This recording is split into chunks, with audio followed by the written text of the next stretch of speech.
be a two-part message. I will deliver the message to the country, and my brother will come on up and deliver the message for the people of Siaya County and its borders. Ladies and gentlemen, it is such a privilege to stand before you today. Bless the Lord, O my soul, and forget not all his benefits. Ladies and gentlemen, God is good. God is good all the time, and his plans for us are always good. His plans are especially good for those that love him, and my father loved him, and my mother loved him, and I loved him. So even though I cannot make sense of the events that happened this week, I give God praise. And his praise will not leave my lips because he is good. He has seen beyond today. He has seen beyond the next 100 years. And he saw that this was good. So I give thanks. So let us not entirely lose ourselves in the morning. Let us celebrate a life well lived together. Bless the Lord with me. I want to talk about one thing. And one thing only. I had many, but I'll focus on one thing, his pursuit of excellence. I posted about my father for the first time ever. Immediately, Joel confirmed that he was actually dead. He did not like social media. He did not like being in the limelight. He appreciated just doing his work in the silence, not having people talk about it. So not many people knew he was my father, and not many people knew we were related. But I was deeply, deeply, deeply inspired by his work. I'll pause for a second as our brothers take their respect. Thank you, friends. God bless you. So I'll talk about his pursuit of excellence. In the aftermath of my post, I thought I was only posting it to my global team so that people know where I am and why I'm missing for a month or more. And it blew up, and I didn't expect that. But I promised I'd tell stories of his pursuit of excellence, and I'll tell two memorables right here, right now. A couple of people were digging around and asking, how is it that his daughter did all these things? She got her engineering degree from MIT and from Stanford and a business degree from Cambridge. Like, what kind of parent creates and upbrings children like this? And I'm here to share with you the kind of man that raises children like me. And I wish I could talk about Joy, but he likes his privacy even more. He's amazing and smart as well. Now, parents, if you're wondering, how do I get my child to change not just Kenya, but the world? Live it. Our children learn by how we show up in this world. And people here have stolen my speech because I was going to talk about how he gave 110% to everything. He never needed to tell Joey or I, work hard, read hard, because we saw him. We saw him do it. Even before I was born, he was reading the Bible cover to cover every year. And on hard years, like 2022 was a hard year in our family, he read the Bible cover to cover twice. And there's a competition, and I'm the slowpoke on my family, but because we saw him live it, we were inspired to be it. That's the easiest way to teach your children to change the world. It's not telling them, it is doing. And because he never used to talk about his reading of the Bible, he actually just used to show it. Now, when we talk about his work and his pursuit of excellence, he worked as if he was working for God. He had an audience of one. Anything he was doing, he was working for God and God alone. And we saw it.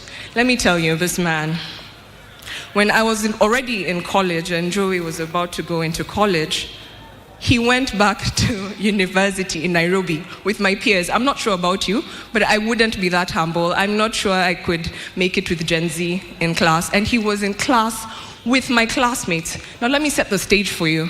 He's in the parallel program. He's based in Laikipia Air Base. He's commuting between Nanyuki and Nairobi for classes, for exams. And those of you who've been to University of Nairobi know it's not an easy path. And Operation Linda Inchi was fully in session, and he had a lot of responsibilities in Laikipia Air Base across the borders, and this man excelled. He got a first class honors with my generation. He was in class with my peers. How could I not but be this? I'll tell you another short story. In 2005, he was posted to France. My father does not speak French, or he did not at that point. He had 6 months to learn a new language from scratch because failure was never an option in his mind. Do you know the man learned French? And he had to pass to a certain level for them to accept him. It was Napoleon Bonaparte School, the best military school in France.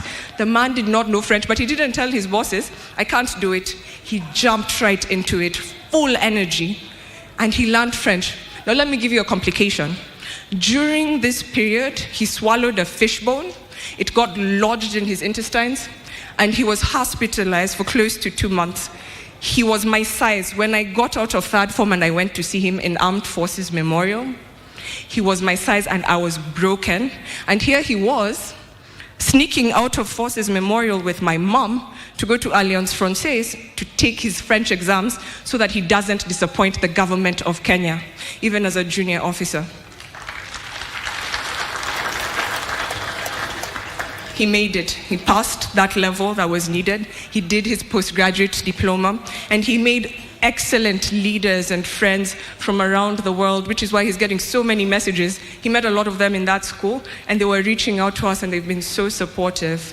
Actually, before I forget, Kenya Defense Forces, you all have been my family since my birth, and I'm so grateful for the love, support, care you've shown for me, Joey, Mom, and the rest of the family in this period. I'm so grateful. My heart is filled with so much thanks for you.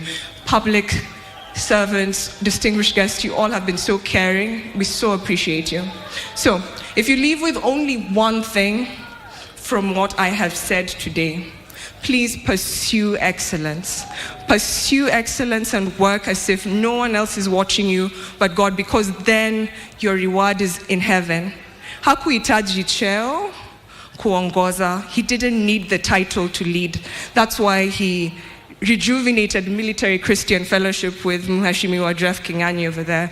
That's why he found himself leading Habitat for Humanity Kenya, even when there's not. He was always giving his good ideas. He had so many ideas for the country. That's why he was busy planting millions of trees with the forces under his fierce influence. He's planted so many trees for Kenyans. He had such a big heart for this nation. In closing, I'll tell you of his love for Kenya and his loves that you haven't heard of before. He had a big love for his family. He took me to school. Every day he was in the country for all of my elementary school. He loved his family. Fathers, show up for your family because your presence makes a difference.